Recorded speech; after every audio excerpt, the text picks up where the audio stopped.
मेंढर, राजौरी, अखनूर और उधमपुर में भारी कैलिबर आर्टिलरी गन और सशस्त्र ड्रोन्स का उपयोग करके नियंत्रण रेखा के पार गोलीबारी भी की, जिसके परिणाम स्वरूप भारतीय सेना के कुछ जवान हताहत हुए और घायल हुए।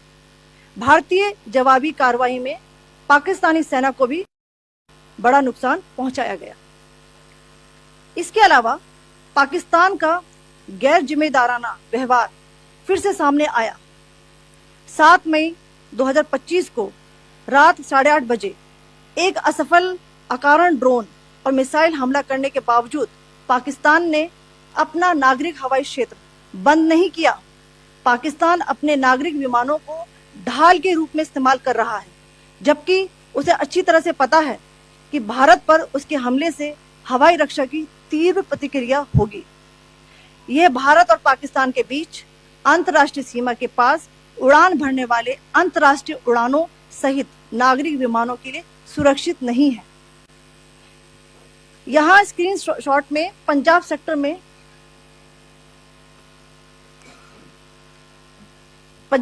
में हाई एयर डिफेंस अलर्ट स्थिति के दौरान एप्लीकेशन फ्लाइट रडार 24 का डेटा दिखाया गया है। जैसा कि आप देख रहे हैं यहाँ पर भारतीय पक्ष का हवाई क्षेत्र घोषित बंद के कारण नागरिक हवाई यातायात से पूरी तरह से रहित है। कराची और लाहौर के बीच के हवाई अड्डे मार्ग पर नागरिक एयरलाइंस उड़ान भर रही है। हाई अलर्ट किया गया है विमान फ्लाइनेस एविएशन का एयरबस 320, जैसा कि आप यहां देख रहे हैं, जो कि शाम को 5:50 बजे दमम से शुरू हुआ और रात को 9:10 बजे लाहौर में उतरा। ये सारा डिटेल्स आप यहां देख रहे हैं, ये डिटेल्स यहां लिखा हुआ है। Can you see this?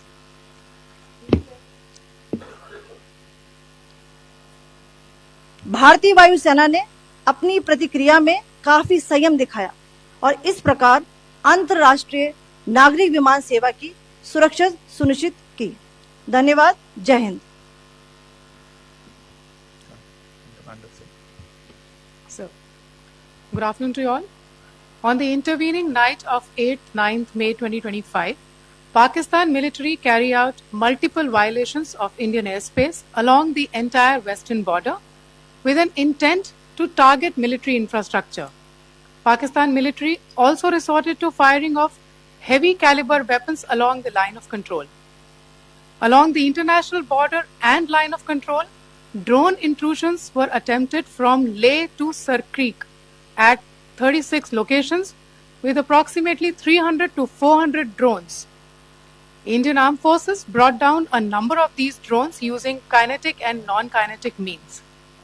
The possible purpose of these large-scale aerial intrusions were to test the AD systems and gather intelligence.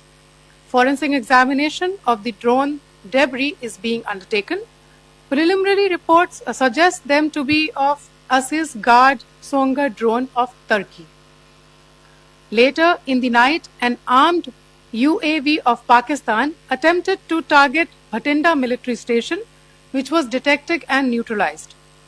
In response to the Pakistani attack, armed drones were launched at 4 air defense sites in Pakistan. One of the drones was able to destroy an AD radar. Pakistan also carried out artillery shelling across the line of control using heavy caliber artillery guns and armed drones at Tangdhar, Uri, Poonch, Mendhar, Rajouri, Akhnoor and Udhampur in Jammu and Kashmir area, which resulted in some losses and injuries to Indian Army personnel. Pakistan Army also suffered major losses in Indian retaliatory fire.